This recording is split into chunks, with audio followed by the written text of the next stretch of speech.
Hello, my friend. The world of magic, filled with legends and ancient tales, is opening its gates once again. Tonight, in the Gryffindor dormitory by the crackling fireplace, I will share another story with my friends. Join us, for the magic is about to come alive.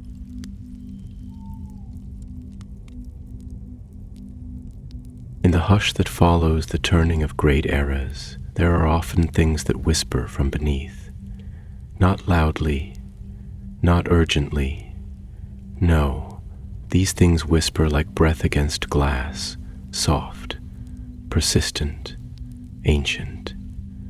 And it was in such a time, when the golden banners of Hogwarts had long since ceased their fluttering calls to battle, that the stillness beneath Gringotts began to stir.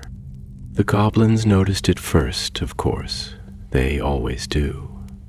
For beneath their sharp glares and precise arithmetic, they were keepers of more than gold.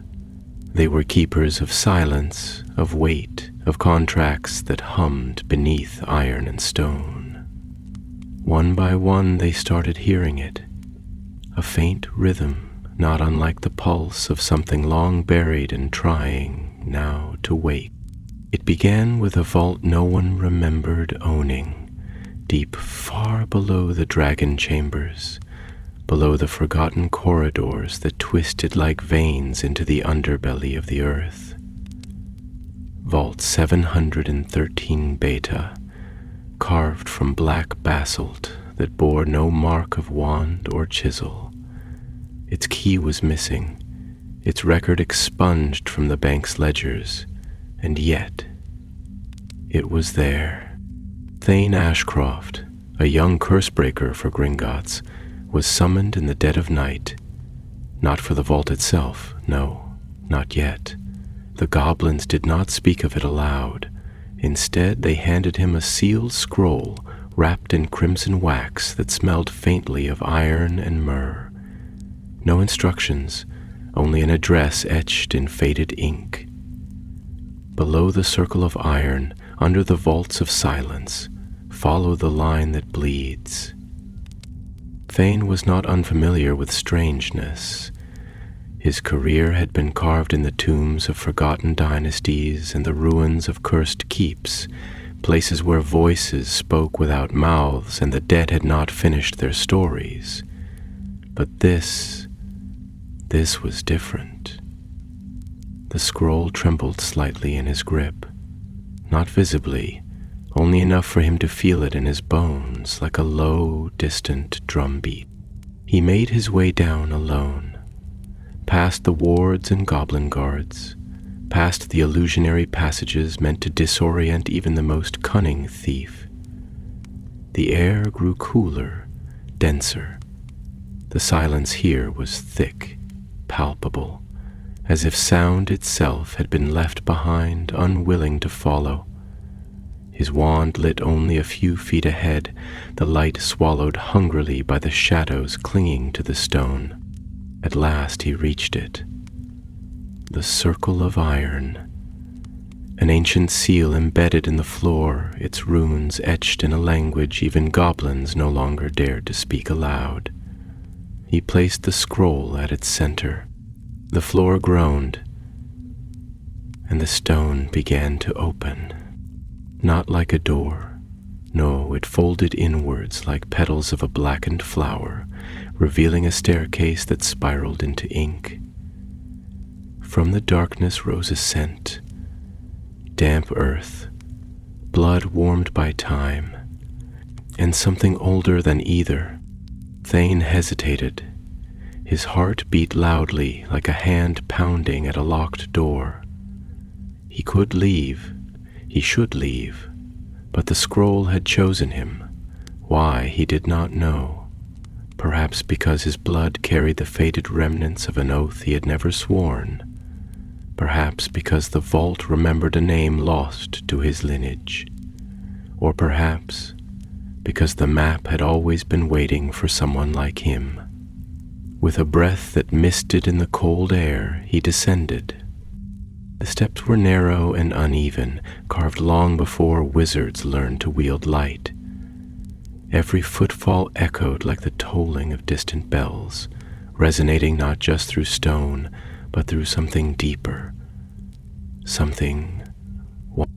At the bottom was not a chamber, but a hallway. Endless, lined with doors that bore no handles, no locks, just runes that flickered with memories of long-dead tongues. The hallway was curved as if spiraling around something unseen at its center. Thane walked. He did not know for how long. Time here did not behave. At last the hall ended. A single arch stood before him, not made of stone, but of bone. Polished, bleached, ancient. Beyond it, a vault, but not one like any vault in Gringotts. It pulsed faintly, as if it breathed, and at its center, floating above a dais of cracked obsidian, was the map. Not parchment, not paper. It was living, woven of blood and silver thread, its paths shifting like veins beneath skin. Thane stepped forward, drawn not by greed, but by a question that had been blooming in the dark corners of his soul. What was hidden so deeply that even the goblins feared to name it? He reached out, fingers trembling, and the map awakened. A line, like a cut across flesh, split down its center, revealing a spiral of symbols and directions and names. So many names. Some he recognized from legend, others whispered only in the oldest of grimoires. And at the heart of it all, one name, circled in crimson, Ashcroft. The vault groaned, the shadows stirred, and Thane knew this was no map to gold. This was a map of blood, of binding, of truth so old it had been buried beneath centuries of silence and stone. He had been chosen not to follow the map, but to complete it, to bleed it forward.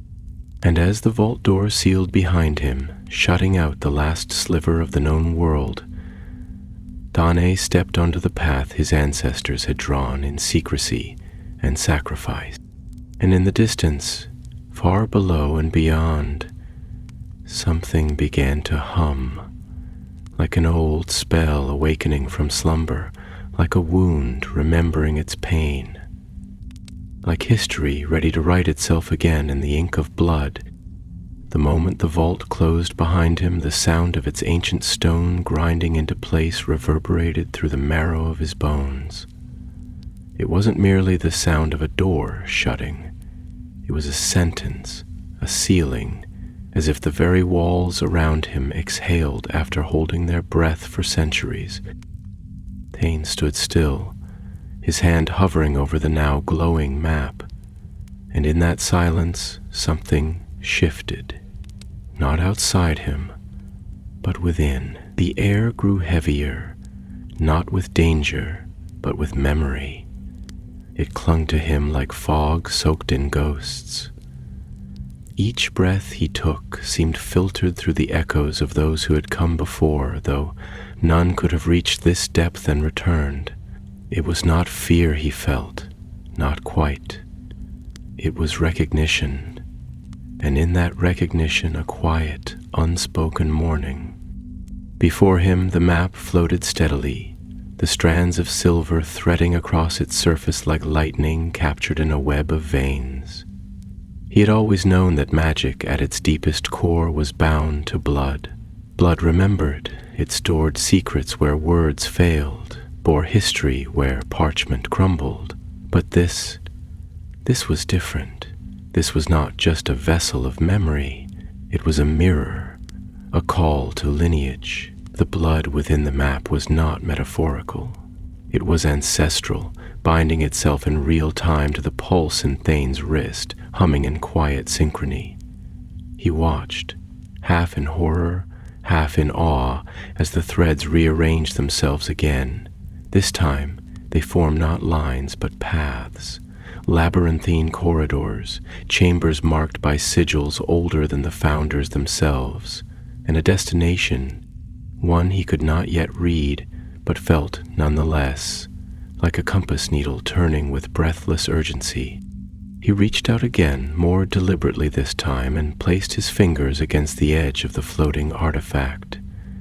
It was warm, unnaturally so, like skin pressed against stone that had basked in ancient sun. The moment he made contact, the room shifted around him, not in motion but in presence. The obsidian beneath his feet glowed with dim veins of red, like a forge reigniting after centuries of sleep. The vault was waking, or perhaps more accurately, the vault was remembering. Images flickered in the air, fragmented visions like smoke trapped in crystal. A face, sharp, tired, marked by a single scar beneath one eye. A sigil, worn on a heavy ring that turned slowly in the firelight. A voice, soft but deliberate, whispering in an unfamiliar dialect. Blood binds, oaths seal, memory guides. Thane stumbled back. The visions vanished, but the echo of the voice lingered. He wasn't alone here, not in body. There was no other living thing in this space, but in essence, he was standing in the footprints of those who had once walked this same arcane spiral, and not all had done so willingly. The map, he now understood, was a door, but also a chain. To follow it was to invoke the pact buried within it, a pact made not in writing but in sacrifice. Somewhere, deep within the hollowed corridors of Gringotts, before vaults were numbered and goblins kept ledgers, a choice had been made. A deal struck between wizard and force, between knowledge and cost. Thane could feel the weight of it now, pressing not just upon his chest, but into the fibers of his very name. The walls around him began to hum, low, steady, like the sound of a cello played beneath the sea. As if in response, the map unfurled further, its glow sharpening. New sigils bloomed across its surface, each one accompanied by a sensation in Thane's body, like invisible fingers tapping points on his spine, his ribs, his temples. Each pulse of light was a whisper, "Come, come," deeper still. The path began to reveal itself, not in steps, but in symbols. Thane recognized a few: the Eye of Gaunt, the triple circle of Ouroboros, the seal of the Wandless Pact. But others were unknown, grotesque in their geometry, shapes that seemed to twist the very space around them. One in particular caught his attention, a jagged glyph etched in deep crimson, the only mark on the map that bled. Not metaphorically, as he looked upon it, a single droplet formed on its edge and fell soundlessly onto the floor, vanishing before it could stain.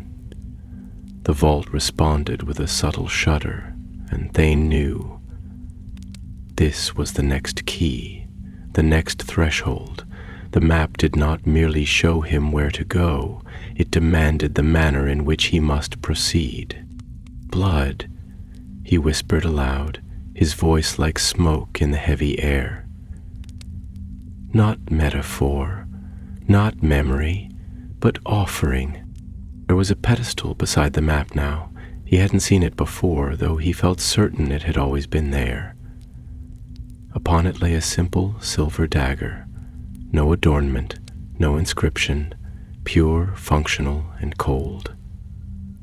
He reached for it slowly, reverently, and the moment his fingers closed around the hilt, the vault dimmed.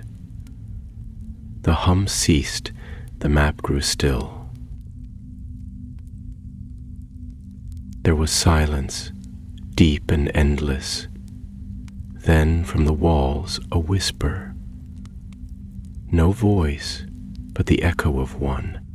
A cut. One vow. You carry your name like a blade. Let it draw the way. Thane stood there for a long moment, the dagger in his hand, the map before him.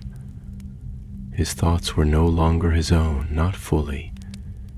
He thought of his father, stern, distant, with secrets buried in his silences. Of his mother, who had died when he was young, always saying the Ashcroft line was more than it seemed. He had thought she meant legacy, honor, some abstract ideal. But no, she had meant this. The line was literal.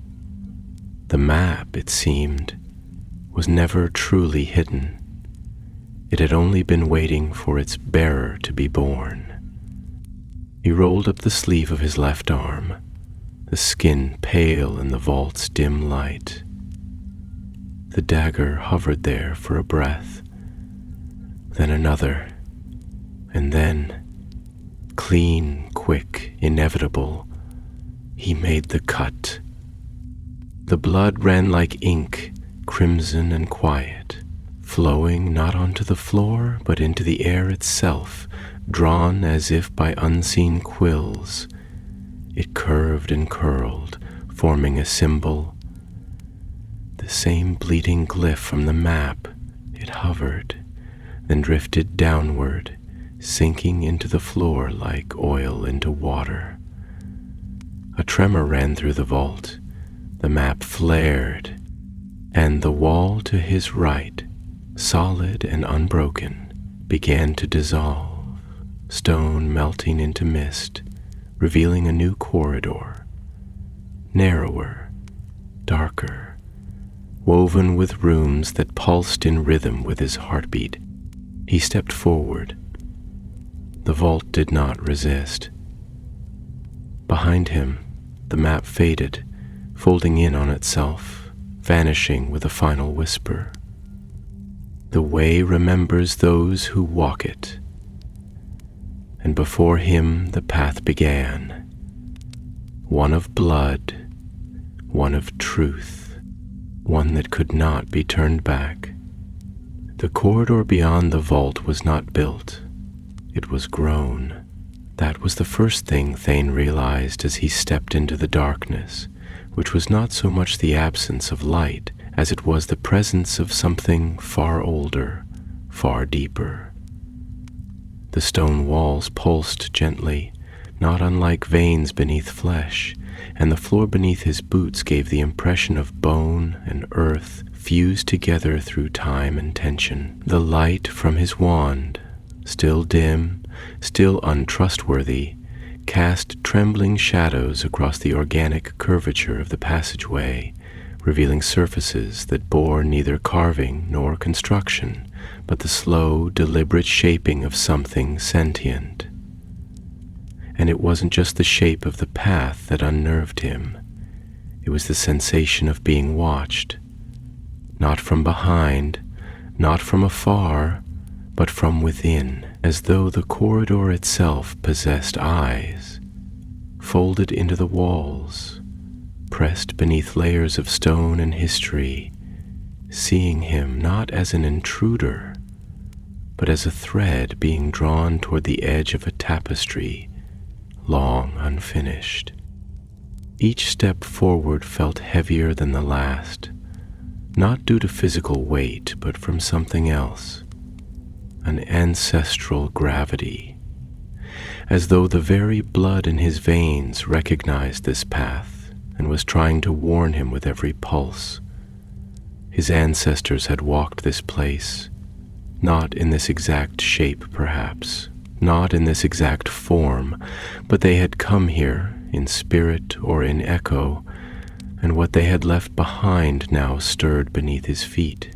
He began to hear things, low murmurs riding the edges of silence, like wind whispering through dry reeds.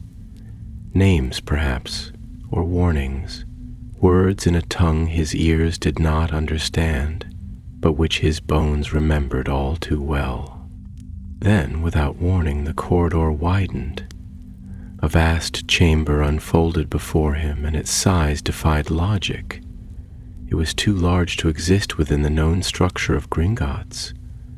It was a vault beneath a vault, a chamber that bent the very space it occupied. The ceiling soared high above, disappearing into mist, while the walls glistened like wet obsidian veined with red gold light. In the center of the chamber stood a monolithic arch, forged from iron so dark it swallowed the light around it. Etched upon it were words, tall, lean runes that shimmered as though alive. The archway was silent, and yet it waited. That was its aura, not menace, not welcome, but anticipation. A structure holding its breath. Before Thane could approach it, a sound cracked through the silence, not loud but absolute, a hiss of movement, a displacement of air. He turned sharply, wand raised, heart thrumming. From the shadowed edge of the chamber emerged a figure, tall, lean, cloaked in something that looked like cloth and shadow interwoven. Its face was obscured, its hands clasped before it like a keeper of ancient rites. It did not speak. It did not attack. It simply watched him, and in its stillness, Thane felt more threatened than he ever had in the presence of any creature. He opened his mouth to speak, but the figure raised one pale hand. The gesture was not aggressive. It was ceremonial, deliberate. From beneath its cloak, it withdrew a small vial filled with something viscous and dark. Blood, Thane thought instinctively. Not his. Older. Goblin, perhaps? Or something stranger. The figure approached the base of the arch and poured the contents of the vial into a carved basin embedded in the floor. The moment the liquid touched the stone, the runes ignited, one by one, like fire catching along a dry forest edge. The arch spoke, not in words, but in resonance. A tone deep and dissonant rang through the chamber, vibrating through Thane's chest, stirring echoes in his teeth. The ground beneath him shivered, and the space beyond the arch began to shift. Not open, shift. The stone did not move. Reality folded, and through the folding veil, Thane saw a memory.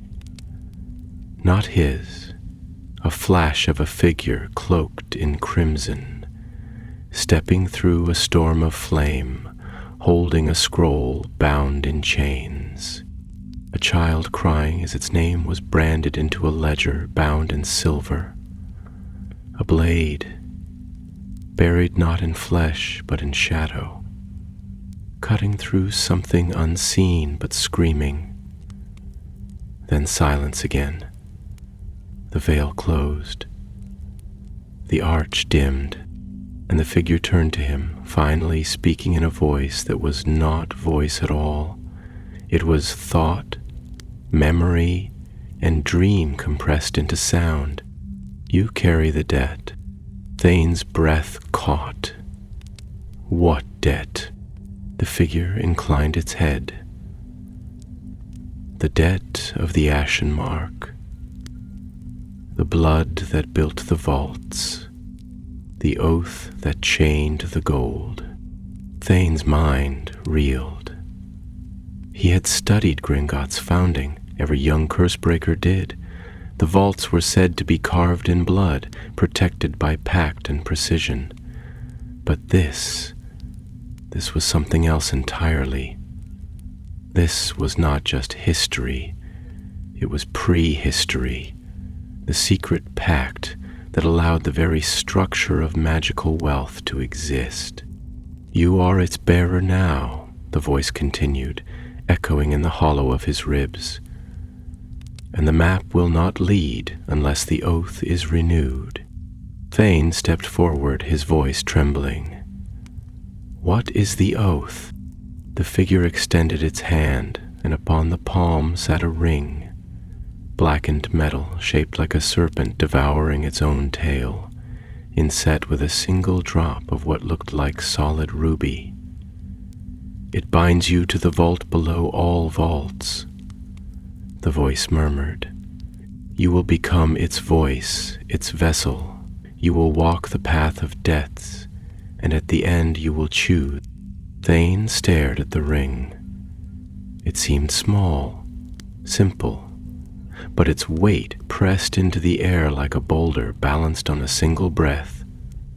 He reached forward slowly, his fingers brushing the edge of the band, and the moment he touched it, pain seared through his palm. Bright, unrelenting, not of the body, but of the soul.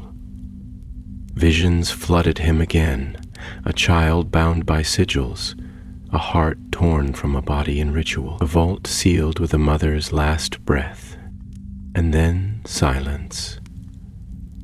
The ring slipped onto his finger, the chamber exhaled, the figure stepped back, and the archway opened, not physically, but metaphysically. Thane saw beyond it not space, but time twisted into form.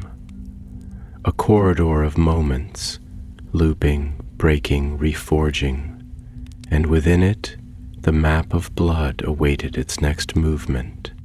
Not lines, not paths, but memories. And Thane, oath-bound now, stepped through. As Thane stepped through the arch, the sensation was unlike anything he had ever experienced. It wasn't stepping into another room or even another world. It was stepping into a thought so large it had grown roots, tendrils, entire civilizations beneath the soil of time. The corridor beyond was not constructed, but remembered, shaped by centuries of hidden recollection. It extended in all directions and none, a shifting maze of memory forged from stone, shadow, and sorcery. The very air shimmered, as though saturated with lingering spells, and the walls bore not torches but pulses, soft lights that beat like hearts embedded in the structure, rhythmically tethered to some vast, unseen organism that might once have been called Gringotts, but now felt more like something primordial. This was not a place people were meant to walk. This was a place people were meant to forget. The floor beneath his boots was smooth, too smooth, like obsidian that had been worn down by the endless tread of unseen feet. And the light, God's the light. It came from everywhere and nowhere, illuminating the corridor just enough to make out the arcane symbols etched into every surface, glyphs that seemed to dance when he wasn't looking directly at them. His breath fogged slightly, not from cold, but from magic. Old magic, the kind that predated wands and incantations, the kind that once made the world itself blink into being. Each step he took sent small ripples through the air, like his presence was disturbing a perfectly still pool that had not known motion in 1,000 years. He came to a crossroads, one passage veering to the left, the other to the right, both identical in their eerie stillness. But the map did not appear, not in hand, not in the air. Instead, he felt it awaken within him. A dull throb pulsed in his chest, beneath the ribs, in the center of the body, just above where the heart lived and just below where the soul dreamed. It was not pain exactly. It was familiarity, a knowing, and with it came a direction, not given in words, but felt in marrow. Right. He turned, following the pull of ancestral tether. The corridor curved inward, coiling like a serpent folding upon itself.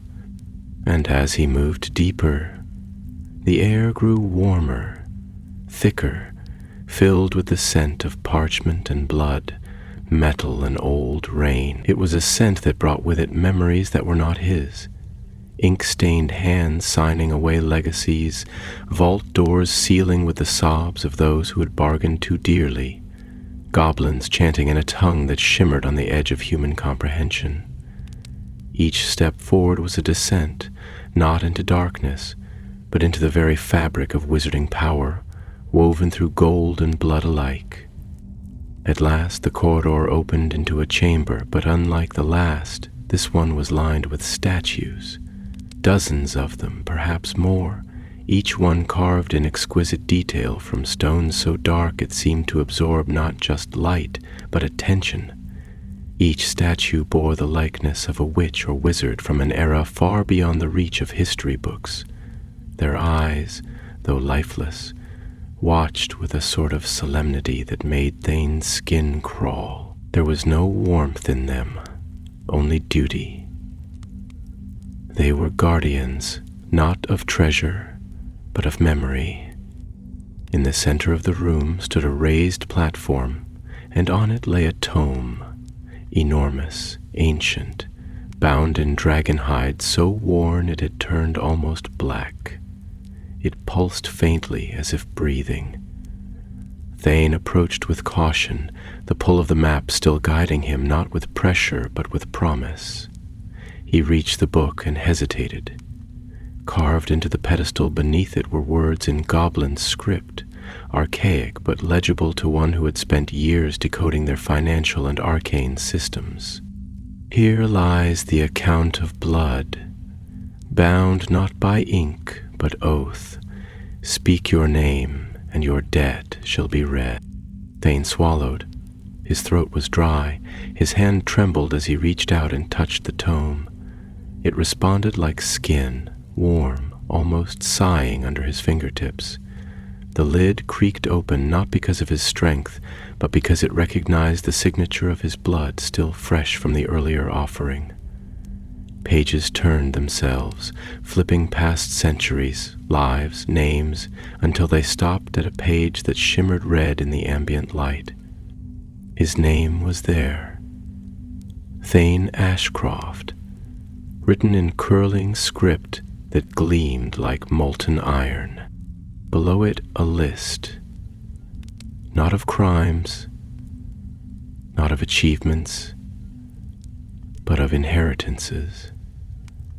Oaths made by ancestors on his behalf, each one bound in blood, each one left unpaid. His great-grandfather had traded an unborn memory to seal a vault. His great-aunt had bargained with her magic, binding her lineage to silence in exchange for access to a forbidden name.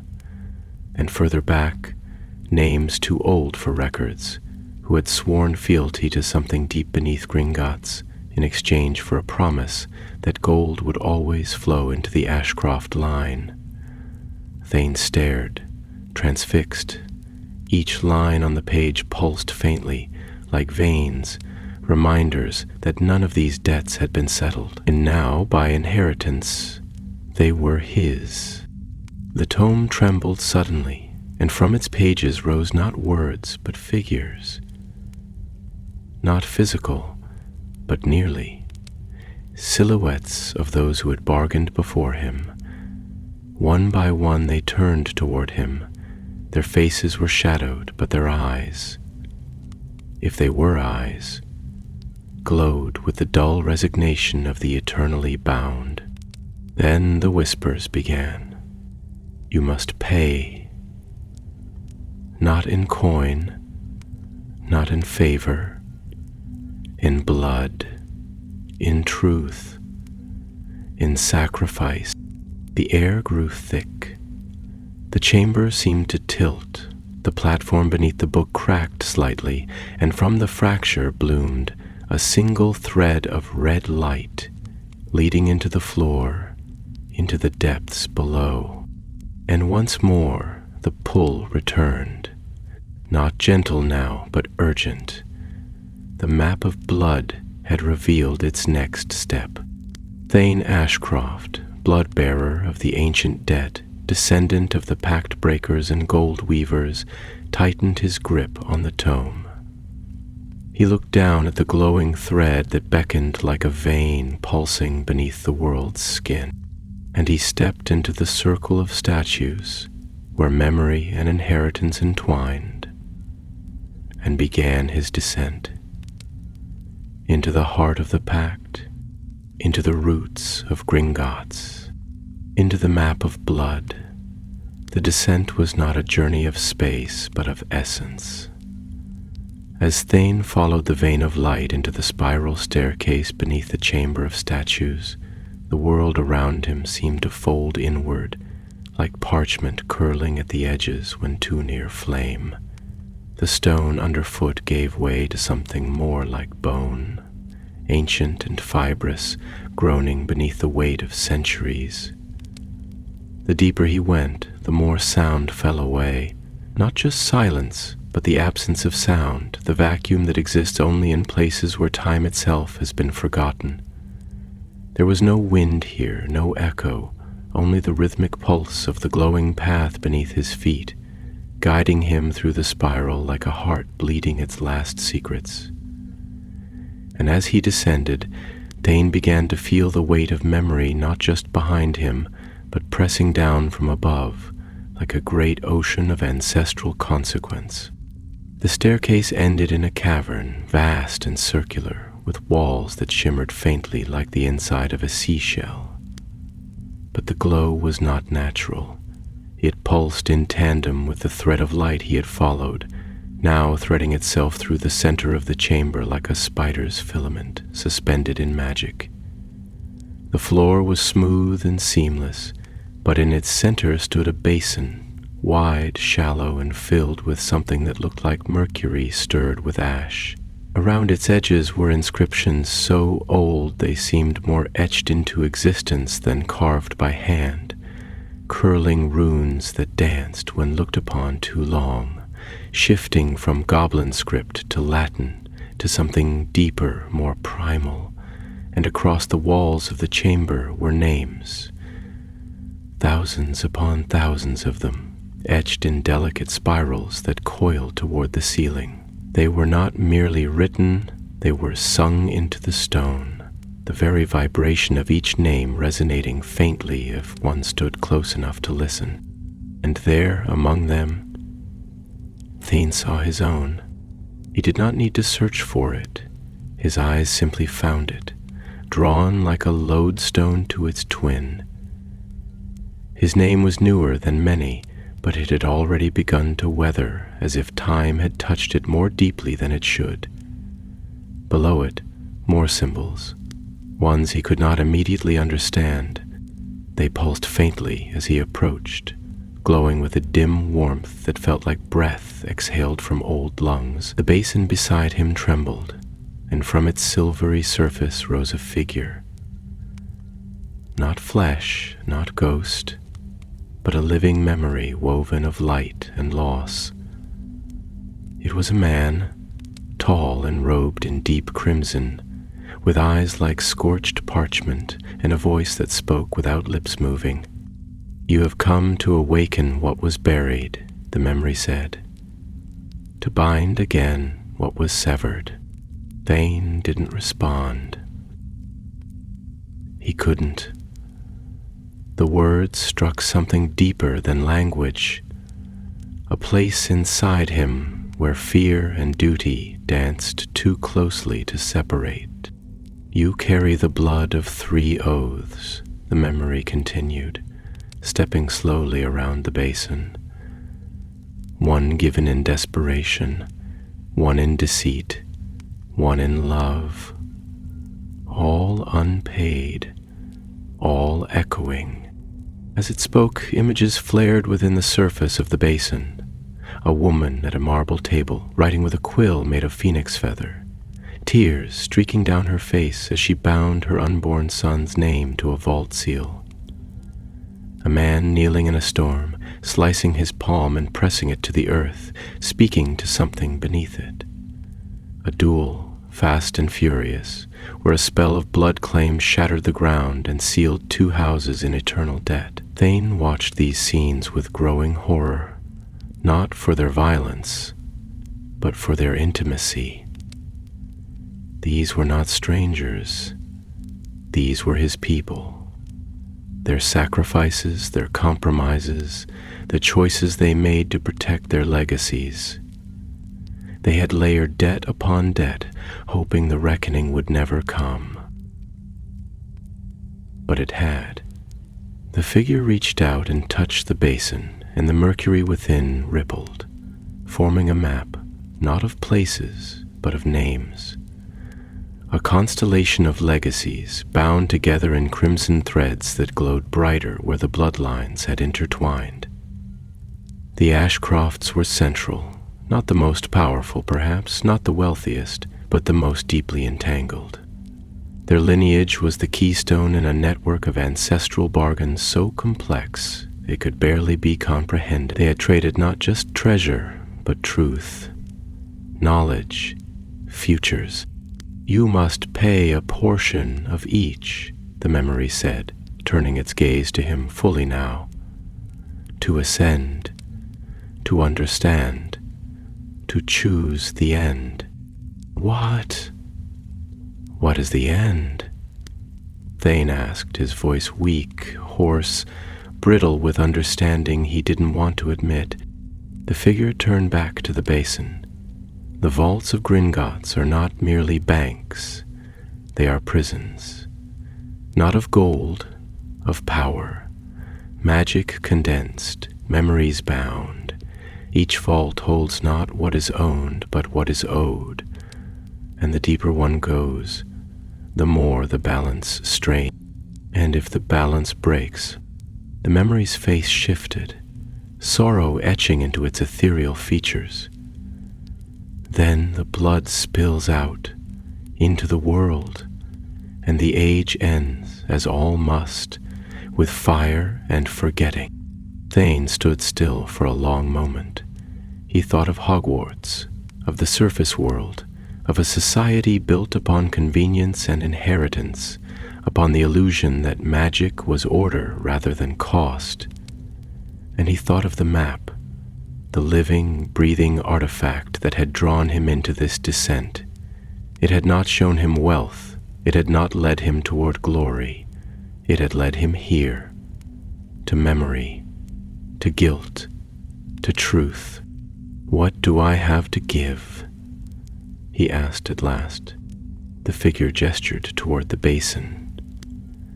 "Your memory, one pure, one painful, one you cannot afford to lose." Thane closed his eyes. The answer came immediately, and yet it took all his strength to speak it. "The first time I used magic without a wand," he said, "I was 6. I was hiding from a storm. I made the rain stop, just around me. My mother found me afterward, crying. She said it was beautiful." The basin shimmered. "At school," he whispered, his voice cracking, "when I was older, I betrayed a friend. I told a lie that cost them their place. I've never forgiven myself." The basin flared brighter, and he paused, the last harder, like wrenching glass from flesh. "My brother. He died protecting me during a field expedition. I've kept that moment locked away. I never speak of it. I carry it, always." The basin exploded with light, and then emptiness. Not silence, not stillness, but a void. And in that void a door appeared, formless, flickering. Beyond it, Thane could not see, he could only feel, and the feeling was not hope. It was reckoning. The door that emerged from the void was unlike any Thane had ever seen, not because of its appearance. There was no wood, no iron, no hinge or handle, but because it resisted all attempts at interpretation. It was a presence more than an object, a boundary made manifest in a way the mind struggled to define. Its surface was neither dark nor light, but an ever-shifting absence of both, like the edge of sleep or the thin, blurring line between memory and dream. As Thane stood before it, heart heavy with the offering he had made, he felt his own thoughts begin to unravel. Names he had always known began to fade at the edges, dates grew soft and uncertain, and memories he'd long guarded began to drift away like leaves in a wind he could not feel. The door was not only an entrance, it was a passage, and to step through it was to accept that something fundamental would be left behind. He moved forward slowly, as if walking against a tide that was not of water but of time itself.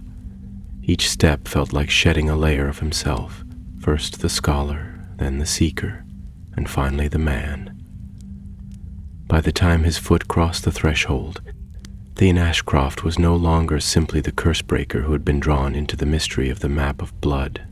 He was something else. An echo of 100 lives, a voice stitched together by the threads of ancestral guilt and unspoken debts. The world beyond the door was not darkness, but a kind of luminance so total that it erased all boundaries. He could see nothing, and yet he was aware of everything. The floor beneath him was soft and unformed like raw magic condensed into shape by will alone.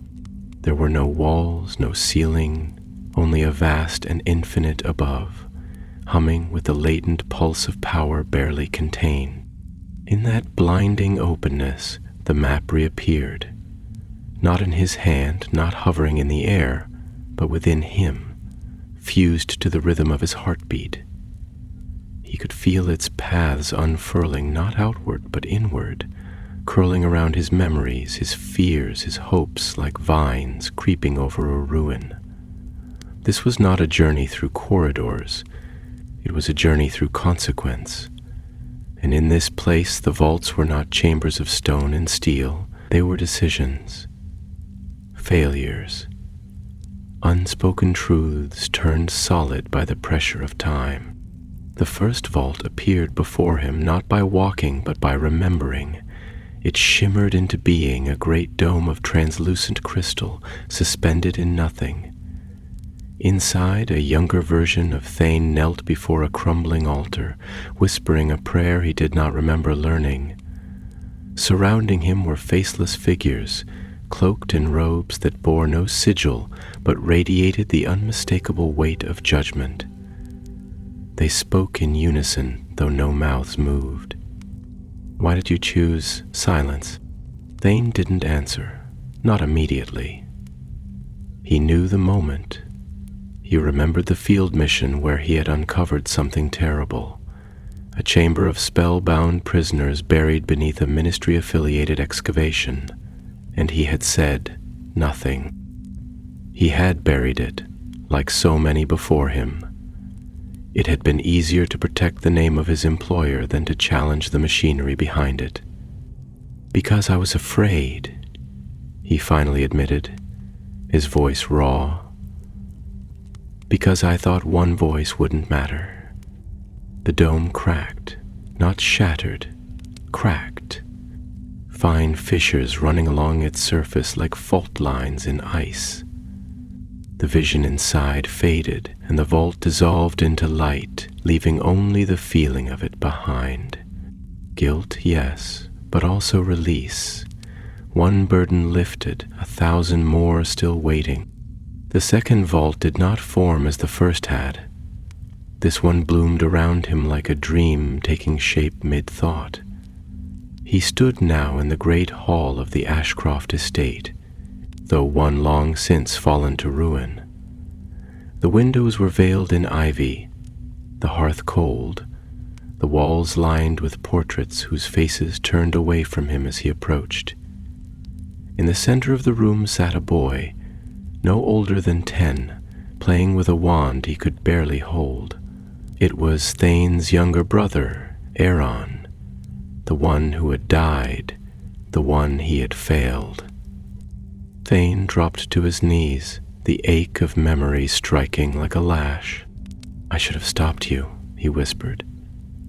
"You followed me into danger because I promised it would be safe. I lied." The boy looked up, and though his face was too young to wear blame, his eyes bore the solemn clarity of one who had seen their own death. He did not speak. He only reached out a hand, and Thane took it.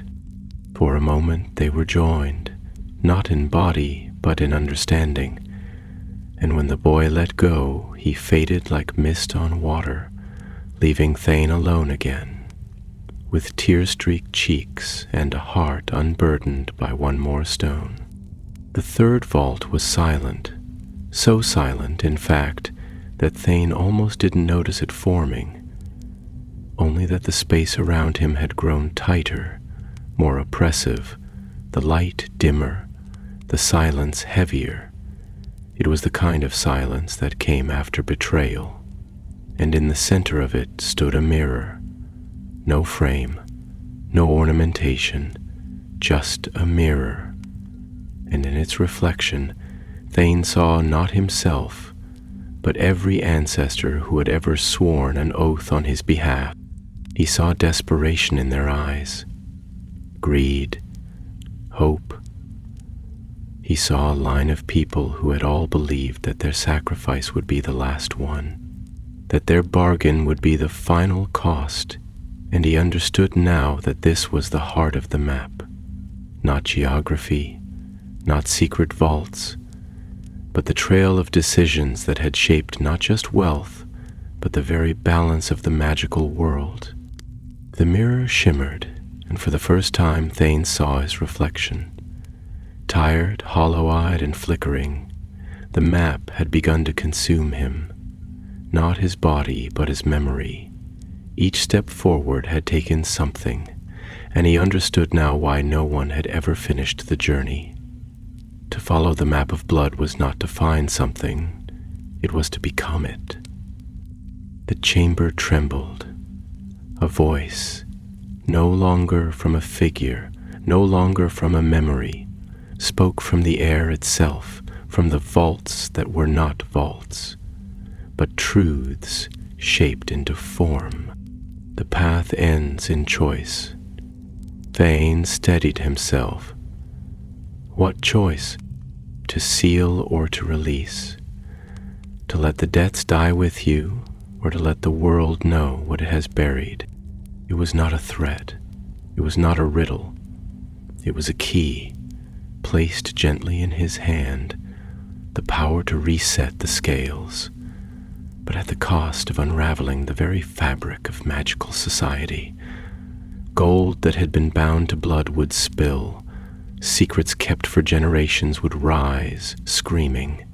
The wizarding world would have to remember what it had so carefully forgotten, that all power is paid for, and all fortunes have bones beneath them. And yet, turn back would mean silence again, just as those before him had chosen. He would walk away, and the vaults would close, and the world would continue, gleaming on the surface and rotting underneath. Thane looked at his hands, trembling, blood-marked, lined with memory, and he walked forward into the last chamber to choose. The final chamber did not emerge from stone or memory, but from stillness itself, an expanse so vast and so utterly silent that it seemed untouched by time, untouched by thought. There were no walls, no floor, no ceiling, only a horizonless plain of obsidian, so smooth and so seamless that even the echoes of his breath felt out of place, as if sound itself had been banished long ago. It was a place without shadow, not because it was filled with light, but because it was beyond contrast, beyond duality. Here there was only presence, raw, ancient, and unblinking. Thane stepped forward, his body weightless, his thoughts stretched thin as if each one was being measured, parsed, judged. There was no altar, no flame, no map, and yet everything, the entirety of the path he had taken, coalesced into this moment. This crossing, this final still point, where the debt would either be paid or perpetuated. The voice came again, not from without, but from within. Not spoken in syllables, but shaped in knowing. It reverberated through his ribs, hummed beneath his sternum, and whispered directly to the parts of him that still held back, still clung to illusion. All vaults lead here. All paths end beneath the roots. And suddenly he saw it. Not with his eyes, but with his memory fully awakened, his soul unfurled like a map itself. The vaults of Gringotts were only the uppermost threads of an ancient weave. Beneath them, deeper than anyone had dared dig, were the foundations of a pact so old, so absolute, that the entire magical world had been built atop its bones. Long ago, before the Ministry, before Hogwarts, before even goblin-kind had mastered the first runes of commerce and secrecy, there had been an agreement. Not a law, not a treaty, but a surrender. Magic, wild, primal, untamed, had been given boundaries in exchange for structure, for predictability, for gold that would obey rules and enchantments that could be written down. The old magic had been sealed away, pressed into vaults of binding blood, and guarded by names passed down like sacred curses. The Ashcrofts had been among the first to agree, not the most powerful, but the most willing to sacrifice. They had given memory, lineage, pieces of soul, not for power, but for control, for stability, for order. And over the centuries they had forgotten what they were keeping contained. They, like the rest of the wizarding world, had begun to believe in the illusion of permanence, that magic could be civilized, that truth could be hoarded, that debt could remain unpaid indefinitely, if you simply sealed the doors tightly enough. But now Thane stood before the center of it all, before the first vault, the one not forged in metal or guarded by goblins, but shaped by choice. It was not a thing he could touch or break or even describe. It was a presence, vast, coiled, patient. He could feel it stirring, aware of him, sensing the blood in his veins, the lineage, the weight of inherited silence. It did not hunger, it did not threaten, it simply waited. He understood now. The choice he had been given was not a gift. It was a burden passed down through generations. Each descendant had come to the edge of this place and turned away, too afraid to pay the final cost. That was why the map had never led to treasure. It had always been a test of reckoning. The map of blood was not for finding wealth. It was for remembering what was owed, and deciding if one had the courage to pay it in full. Thane knelt, though he did not know why. It felt right, necessary, and as he did, a shape began to rise from the obsidian plain. It was not solid. It shimmered like heat against stone, and yet it held weight. It was a chalice, not ornate, not ceremonial, but simple, and within it nothing. Yet it pulsed with potential, as though the air around it had been distilled into silence, waiting to be filled with choice. And the voice came again, more intimate now, no longer distant, but close. So close, it might have been his own. Pour your name into it. Seal the pact again, or break it. His name, not the name he was given, not the one etched on ministry records or whispered in academic halls, but his true name, the one passed in blood, in magic, in memory. The name bound in every vow made by every Ashcroft who had ever whispered into the dark. To give it now would mean anchoring the pact again, keeping the vaults sealed, the old magic buried, the world above unchanged. Safe, stable, silent. Or he could break it, unravel the oath, let the vaults split open, let the old truths rise. He thought of the world above, the children at Hogwarts learning their first spells with joy and fear, the weary shopkeepers of Diagon Alley chasing coin for comfort, the ministry workers who pushed parchment like it mattered. None of them knew. None of them understood the foundation their lives stood upon. And if he broke the pact, it would all change.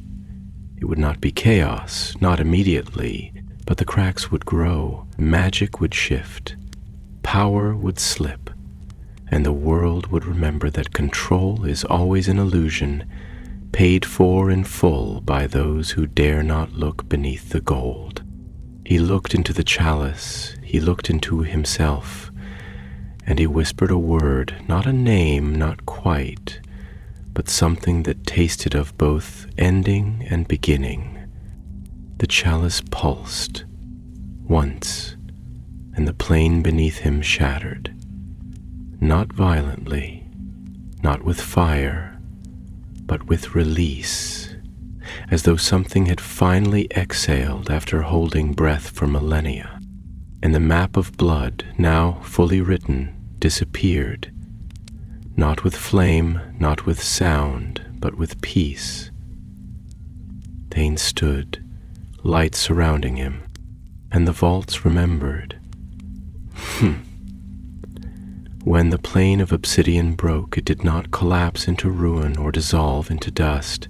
Instead, it unfolded, petal by petal, like the slow blooming of some ancient subterranean flower, revealing the world beneath as it truly was.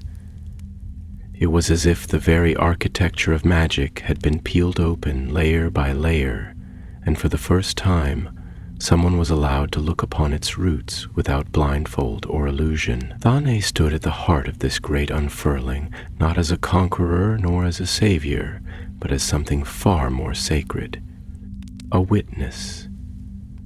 Around him, the vaults, those sacred cages of gold and enchantment, blood-sealed and ruined, became transparent, not in form, but in meaning. He could see them not as rooms filled with treasure, but as sigils, memories, echoes of choices once made and never fully owned. They weren't cages. They were mirrors. Each vault now opened itself not outward but inward, exposing the truth of its creation. Thane saw vaults bound in sorrow, locked by mothers who had traded their joy for the safety of children they would never meet. He saw vaults forged by vengeance, brimming with curses spoken through tears. He saw vaults built not to store riches, but to bury shame. These were not merely financial holdings. They were reliquaries of magical emotion, crystallized into permanence by the simple, terrible desire to forget. And through the center of it all, like the trunk of an impossibly vast tree, ran the bloodline, the intertwining of decisions, mistakes, and sacrifices that had, over time, become the very foundation of Gringotts itself. And he saw the Ashcrofts there too, not as villains, not as martyrs, but as those who had said yes when the world trembled and needed someone to bear the weight. Their lineage had not been a curse. It had been a service, a burden taken in silence so others could thrive in ignorance. The price had been steep: sanity, love, memory. But in their own faltering way, they had tried to hold the cracks together. They had sacrificed, not for glory, but for continuity. But Thane, in breaking the pact, had severed that thread. And something old stirred. From the deepest hollow beneath the newly revealed roots, a wind rose, not of air, but of time. And with it came sound, distant at first, then clearer, voices layered upon voices, a chorus of every oath ever sworn, every lie ever gilded, every name ever given in barter. The sound did not roar, it resonated like a bell that had never been struck, ringing now for the first time in 1,000 years. And with each pulse of that sound, the vaults above began to shudder, not crumble, not fall, but change. The gold within began to melt, not into liquid, but into memory. Coins turned to images, artifacts to whispers. Fortunes once believed eternal were revealed to be temporal, spectral, symbolic. What had been hoarded began to return to the world, to the soil, to the veins of those who had once been stripped of it. It was as though balance had been waiting, patient and unmoved, for someone to remember that nothing truly belonged to anyone forever. Thane could feel it in his blood, the rearrangement of laws, magical contracts dissolving, vault keys evaporating into ash. There would be chaos above, yes, panic, anger, but also something else, possibility, because now the truth was known, not just to him, but to the world that had for too long allowed itself to be guided by the illusion of permanence. He looked down at his hands. They no longer trembled. In fact, they no longer felt entirely his. They were vessels now, instruments of memory, threads woven too tightly with the root to ever be undone. He had not merely inherited the legacy of the Ashcrofts, he had become its final verse, its conclusion. And in doing so, he had passed the quill to those who had come after, not to dictate, not to control, but to redefine. From the edge of the luminous plain, the figure of the memory returned, not the one who had guided him before, but many, layered into one, a composite of all who had walked this path, even if they had turned away at the threshold. Their faces were neither joyful nor mournful. They were complete. "You have chosen," they said in a voice that was neither praise nor judgment, but reverence. "You have ended what we began in fear. You have freed the root." Thane nodded, though he felt no triumph in the gesture. There was no victory here, only stillness. "What becomes of me?" he asked softly, his voice barely rising above the hum of reawakening magic. The figure approached, laying a hand against his chest. "You will remain until the world remembers. You will be the echo beneath the stone, the breath in the bloodline, the murmur in the vault. You are now part of the root." And with that, Thane felt himself sinking, not downward, but inward. The chamber dissolved around him, not in flame or collapse, but in folding, layers closing like the petals of a great flower returning to bud. The map of blood, now complete, had written its final lines in him. He had become the memory. Far above, Gringotts trembled. and the world began to listen. Above the earth, where marble floors gleamed under chandeliers, and goblin eyes tracked every footstep with clinical precision, the tremor was not immediately felt as a quake. It was not the cracking of stone, nor the toppling of golden columns. No vault doors flew open, no dragons stirred from their enchanted sleep. Rather, it began with a subtle shift in the silence, an almost imperceptible pause in the ever-present clinking of coins, the hum of arcane sigils reinforcing ancient wards, the scratch of quills recording transactions bound in centuries of trust and secrecy. It was as if the very breath of the bank caught in its throat, hesitated, and exhaled a truth too long buried. In the main atrium, goblins halted mid-sentence, their long fingers tightening around record ledgers and ink-stained parchment. A parchment tower toppled, slow as molasses, scattering glyphs that flared red before vanishing into dust. One goblin, Brolax, master of vault integrity, gripped the sides of his desk as a shiver ran through the wards. It wasn't danger he sensed. It was something deeper, more primal, an unraveling of a pact so foundational it did not exist in ink or memory, but in the very bones of Gringotts itself. And then the murmurs began, not from mouths, but from vaults. One by one, without opening, without breaching, they spoke. Whispers through granite, echoes through gold. It was the vaults remembering, and with each memory rising, the enchantments laced through Gringotts' vast networks began to fluctuate. Wards pulsed with uncertainty. Protections flickered like candles before a storm. Deep below, beneath the layers no goblin had willingly walked in centuries, the map, that ancient consciousness of blood, legacy, and choice, was rewriting itself, and its ink was truth.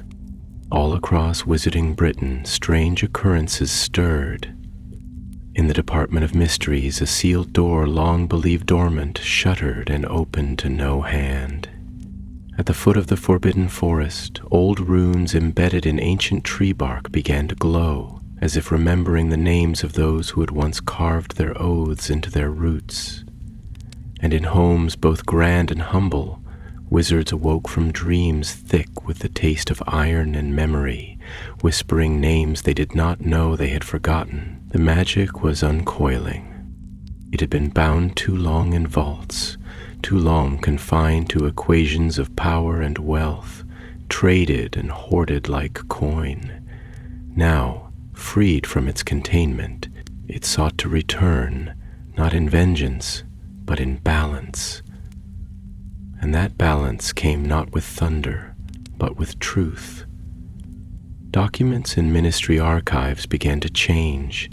Ledgers once sealed behind blood-signed wards opened and rewrote themselves in real time. Forgotten debts, misplaced curses, truths buried by generations of bribes and bureaucracy began to surface. The magical world felt the tremor, not in their foundations, but in their history. And amidst this quiet reckoning, one name surfaced again and again. Ashcroft, not as a criminal, not as a hero, but as the axis upon which silence had turned for generations, as the keystone in the bridge between memory and magic. Historians argued, archivists panicked, the goblins convened in chambers lit by the glow of ancient iron, their voices sharp, their concerns sharper. For Gringotts had never been built to contain freedom. It had been built to ensure order. And now, order trembled. But not everything unraveled. Not all broke. Some things, having finally been allowed to exhale, began to heal.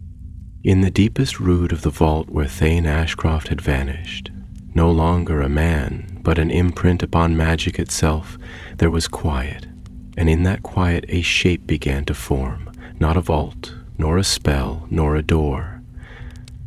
A tree of obsidian and light, its trunk made of memory, its branches of unspoken truths, and at its heart pulsed the chalice he had once filled, not with blood, but with name.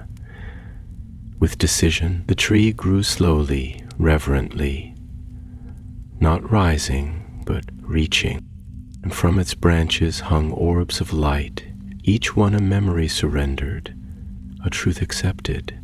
Some shimmered softly, the first steps of children down stone corridors. Others blazed bright, the final cries of betrayed friends, the quiet tears of ancestors who had hoped their debts might die with them. These were not burdens anymore. They were gifts, testaments to a lineage that had chosen, at last, to remember. From time to time, goblins would descend into the lower vaults, drawn not by greed, but by a pull they could not name. They would find no treasure, no gold, only light and the quiet hum of something holy. And they would listen, for it was said, from the roots of the world, a voice sometimes rose, not loud, not clear, but constant, a voice made of memory, and those who listened carefully heard it say, all things owed are known, and all that is known may yet be redeemed. Years passed, or perhaps it was only a season. Time had grown strange around Gringotts since the day the vaults remembered, since the echo of Thane Ashcroft's final choice rippled through the deep stone roots of the wizarding world. Those who worked within the bank felt the change not with their eyes or hands, but in the subtle shifts beneath routine, in contracts that refused to close when bound by deceit, in vault doors that would not open for owners who had inherited wealth through silence and blood, in ledgers that corrected themselves without quill or spell, as though the paper now demanded a different kind of honesty. The goblins, once guardians of stone and coin, now moved with a new gravity in their steps, their sharp eyes shadowed not with suspicion, but reverence. They no longer looked at the vaults merely as holdings of gold. They had become caretakers of something older, more sacred. They had become listeners, and those who listened, truly listened, would sometimes hear the faint sound beneath the marble floors. It was not the rumble of dragons or the clinking of coin, but something gentler, like a song hummed by the earth itself, a lullaby made of memory and magic. It came from the deep root. The vault, once sealed by blood and name, now replaced with something that breathed and grew. The obsidian tree born of truth and lit by the lights of remembered pain stood still at the center of it all. It did not grow like mortal trees. It expanded through recognition. Every time a wizard or witch above chose to speak a hidden truth, to acknowledge a forgotten cost, a new branch stretched from its crown, and a new orb of light took its place among the others. And within each orb a story lived. One such orb pulsed brighter than the rest. It was Thane's, and within it the shape of him still moved, not as a ghost, not as a soul trapped, but as a thread woven into the vast tapestry of magical legacy. He was not gone. He was not entirely present. He was held, preserved by the vault he had given himself to, cradled by the same forces he had once sought to understand. To those who reached the lower levels and stood in silence, his presence could sometimes be felt in the cool brush of wind that should not have existed so far underground, in the slight flicker of candlelight where no flame burned. He did not speak in words. He had become something more enduring, a memory that remembered. And the world above, though still unsure, began to shift. At first there was panic. Old families whose vaults had once whispered of unending fortune found their gold transmuted into ancient letters, into names written in blood and bound by oath. What had once been piles of galleons now sat as heavy tomes, each one detailing the chain of debts that had forged their wealth. Some screamed, some demanded restitution, others more quietly began to read. And in reading they began to understand. Not all magic was meant to be hoarded. Some was meant to be remembered. Hogwarts changed too. In the great library a new section appeared, though no builder laid stone. A hidden wing beneath the foundations, where the walls whispered not spells, but stories. Young witches and wizards were guided there by instinct more than instruction, and those who lingered long enough found that the books there did not simply speak of history. They asked questions, deep, aching questions. What has your magic cost? What have you taken? What have you forgotten? And in answering, something awakened within them. A new kind of power, not brighter, not louder, but wiser, the kind of magic that did not burn but healed, the kind that did not dazzle but understood. It was not easy. Magic had always been a mirror of the soul, and some mirrors were cracked beyond recognition. There were those who refused to change, who fought to restore the illusion that power could be untouched by consequence. But they found the old spells less obedient. Vaults sealed to them, wands that once sparkled now sputtered. The very essence of the world had shifted. The ministry scrambled to control it, to legislate it, to contain what had been loosed. But even bureaucracy, with all its stubbornness, cannot bind a tree whose roots stretch through memory itself. And the goblins, those ancient stewards, watched. They had always known more than they said, always felt more than they revealed, but now, for the first time in centuries, they smiled when they walked the vaults, not with triumph, but with peace. The balance had not been restored, no, it had been acknowledged, and in that acknowledgement something sacred had returned. Sometimes on the quietest nights, when the full moon drifted high above the clouds and the earth seemed to exhale, a child might wander too close to the old branches of the Gringotts root, and if they placed their hand upon the stone and listened carefully, they might hear a voice, soft as leaf fall, older than time. It would not say much, just a whisper. All things return to their source. And in that whisper lived a promise, not of wealth, not of certainty, but of remembering. A map drawn in blood, a tree grown from truth, and a story finally complete.